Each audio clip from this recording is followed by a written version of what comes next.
So here we have 3 minus x minus 2 over 4 is equal to 4. So notice we only have one fraction and the denominator is 4. So in order to get rid of the fraction, we can multiply every term with 4. So notice there are 3 terms and I'll multiply everywhere by 4.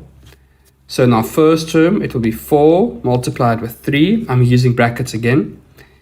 The second term would be 4 multiplied at the top or the numerator. And on the right hand side, it will be 4 multiplied with 4. The reason why we multiply with 4 everywhere is because now I can get rid of the fraction.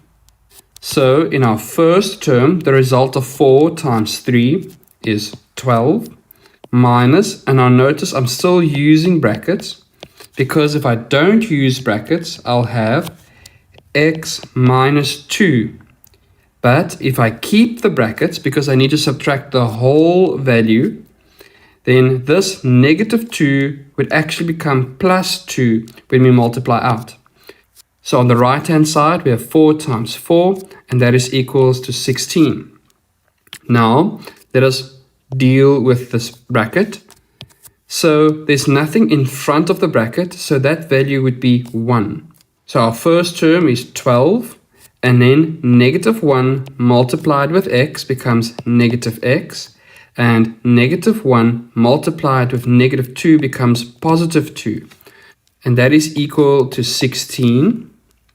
Now again, you can add like terms together, so we can add 12 with 2, so that becomes 14 minus x is equal to 16. I like to move x to the right hand side to make it positive x, or just x, and then I'll move the 16 to the left, so it becomes 14 minus 16. So the result of 14 minus 16 is negative 2, and therefore x is equal to negative 2.